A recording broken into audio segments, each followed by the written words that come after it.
सीतापुर गांव में रहती थी एक चुड़ैल, लेकिन इस बात से गांव के लोग अनजान थे।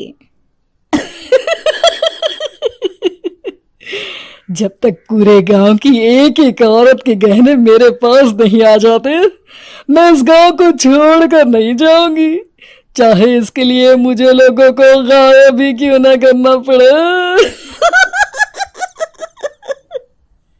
दूसरी तरफ गांव की औरतें बात कर रही थी। अरे सुन रही हो, ये देखो, मैंने कल ही नया हार बनवाया है सोने का, कैसा लग रहा है?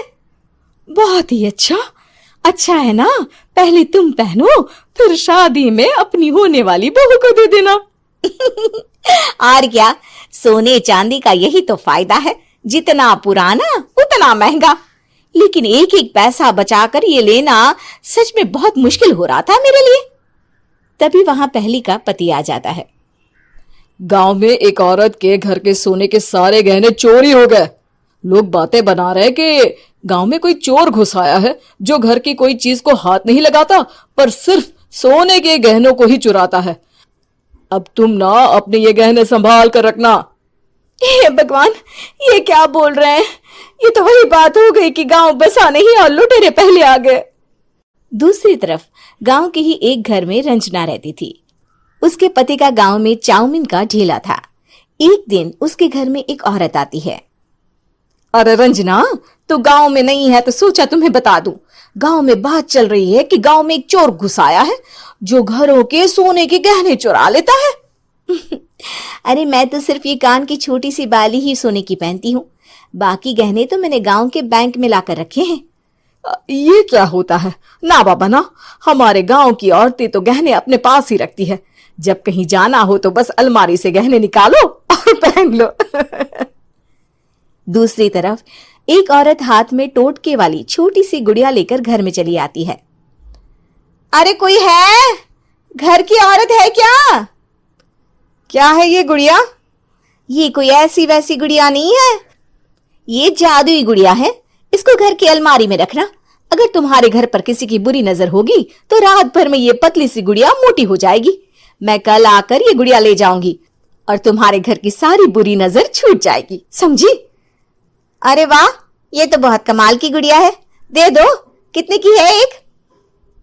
अरे नहीं नहीं नहीं, ये फ्री की है। मेरा काम इस पूरे गांव को बुरी नजर से दूर रखने का है। हाँ। भली औरत उसके हाथ से वो गुड़िया लेकर अलमारी में रख देती है। लेकिन अगली सुबह जब वो उस गुड़िया को देखती है तो पतली सी गुड़िया मोटी हो चुकी होती है। हे भगवान, ये क्या? किसने मेरे घर को बुरी नजर से बांध रखा था? तभी वो गुड़िया वाली भी आ जाती है। मैंने कहा था ना, घर पर बहुत ज्यादा बुरी नजर है। लाओ, ये गुड़िया मुझे दे दो। औरत वो गुड़िया उठाकर उसे दे देती है। गुड़िया हाथ में आते ही वो औरत उसे लेकर सीधे गांव के बाहर की खाली हवेली में चली जाती है और साधारण औरत से चुड़ैल बन जाती है। अरे पगली, गांव वाली इस गुड़िया के पेट में तेरे घर के सारे गहने हैं। इतना बोलकर वो गुड़िया को फाड़ देती है और सारे गहने निकाल लेती है। वहीं दूसरी तरफ, हे भगवान, मेरे घर के सारे गहने चोरी हो गए। उस औरत के घर के आसपास लोगों का जमावड़ा हो जाता है और लोग बातें करने लगते हैं। लो जी, ये भी घर गया। पता नहीं कौन चोर है जो इतनी होशियारी से गहने चुरा लेता है। कुछ समझ में नहीं आ रहा कि कौन है। लोग तो घर से कहीं जाते भी नहीं है, न ताला लगे न घर खाली हो, फिर भी रातों रात गहने चोरी हो जाते हैं। अरे हम तो कहते हैं लोगों को बारी बारी चौकीदारी करनी चाहिए, चोर को तो पूरे गांव वाले मिलकर पकड़ ही लेंगे। लोग बारी बारी घरों की चौकीदारी भी करते हैं, लेकिन चोरी होने का सिलसिला रुकता ही नहीं। फिर एक दिन रंजना के पड़ोस से भी रोने की आवाज आती है। अरे आज ही घर की बुरी नजर उतरी और आज ही सारे गहने भी चोरी हो गए। कैसी बुरी नजर? क्या हुआ था? तभी वहां उस औरत का पति भी आ जाता है जिसके घर में गहनों की चोरी हुई थी। हाँ, मेरी बीवी ने भी किसी गुड़िया को घर में बुरी नजर उतारने के लिए रखा था, लेकिन अगले दिन गहने चोरी हो गए। अब रंजना को कुछ कुछ बात समझ में आ जाती है। वो गांव वालों से कहती है, देखिए अब आप लोग चिंता ना करें, जल्द ही चोर पकड़ा जाएगा। उस नजर उतारने वाली गुड़िया को आज मेरे घर कोई भेज देना।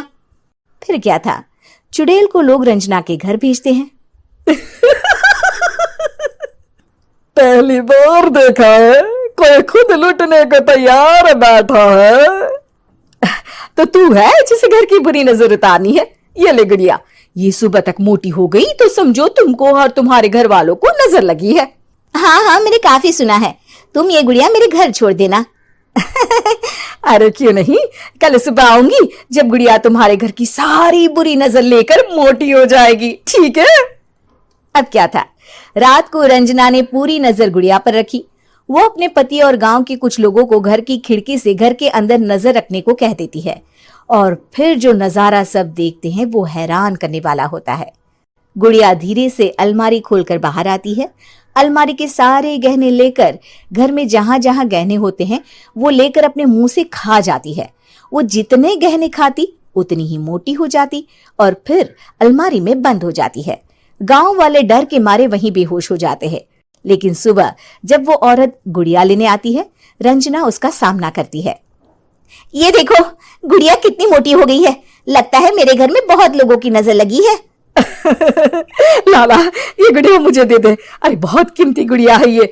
तेरे घर की सारी बुरी नजर मैं गांव के बाहर वाली हवेली में फेंक आती हूँ। शाम को फिर लोगों के घर इसे लेकर जाना है ना। इसमें तो मेरी जान बसती है, जान।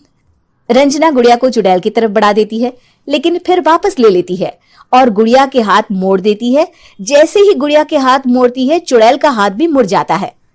अच्छा, तो ये वो गुड़िया है जिसमें तुम्हारी जान बसती है। अब सुन चुड़ैल, तेरी सारी हकीकत सबके सामने आ गई है। या तो गांव वालों के गहने लौटा दे, नहीं तो मैं इस गुड़िया की गर्दन मोड़ दूंगी। चुड़ैल डर जाती है। अरे नहीं नहीं, मेरी गुड़िया दे दो, मैं सबके गहने वापस कर दूंगी। ठीक है, अब भी जा और सबके सारे गहने वापस कर। चल निकल यहां से। चुड़ैल सबके गहने लौटाकर रंजना के पास आती है। ला दे मेरी गुड़िया रंजना, इसके अंदर के गहने निकाल ले, लेकिन गुड़िया वापस दे दे। लेकिन रंजना जानती थी कि जैसे ही गुड़िया चुड़ैल को देगी उसकी शक्ति वापस आ जाएगी। चुड़ैल, तू तो चुड़ैल ही रहेगी, ये मैं जानती हूँ।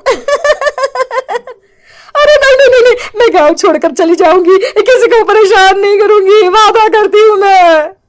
लेकिन रंजना उसकी एक बात नहीं सुनती और गुड़िया का सर उसके शरीर से अलग कर देती है। चुड़ैल सर अलग होती ही गायब हो जाती है। गांव वाले रंजना के साहस और बुद्धि की खूब प्रशंसा करते हैं।